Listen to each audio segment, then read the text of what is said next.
The Septuagint, we have, in my opinion, the most accurate translation. Now, when we go back to the Septuagint version in Ezekiel, where we're talking about Hallel, and we're talking about what was given to him on this breastplate the day that he was created, here's what it says, running it through the Septuagint. Thou wast in the delight of the paradise of God. So that's Eden. Okay, so we know that this entity has walked in Eden, like we talked about earlier. Thou hast bound upon thee every precious stone, the sardius and topaz and emerald and carbuncle and sapphire and jasper and silver and gold. That's what it's made of, okay? And ligwire and agate and amethyst and chrysolite and beryl and onyx. And thou hast filled thy treasures and thy stores in thee with gold. So again, we have 12 stones in addition to the gold and silver, which we're using to actually craft it and set it in, okay? But we have 12 stones, and those 12 stones match perfectly to what we just read in the earthly high priest's breastplate. So you getting the picture just yet? You might be starting to put it together.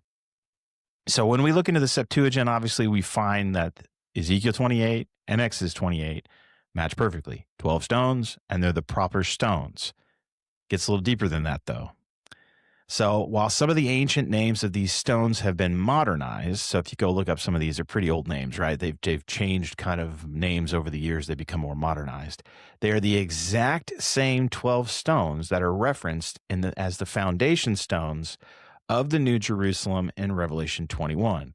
So when all of these things are said and done in Scripture, right, we are going to be given a new heaven, a new earth, a new Jerusalem that we are all going to dwell with God and with Christ in. It's going to effectively be almost like a Eden version 2.0, okay? And when you look at the foundation stones for the New Jerusalem, they are these same 12 stones. Very curious, but it gets even cooler. So in the early 1800s, scientists discovered that these same 12 stones, when put under polarized light, so pure light, almost like a laser light, okay, but not like we think of red laser lights or things like that. Pure white polarized light. These 12 stones display vibrant rainbow-like colors of stunning beauty.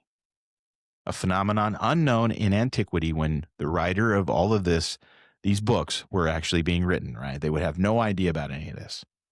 Incidentally, and we had some of these mentioned when we had the bad translation that we read a minute ago, high-value gems like diamonds, rubies, and garnets are considered isotropic, which means is when you run that same light through them, they actually do not emit that same radiant light.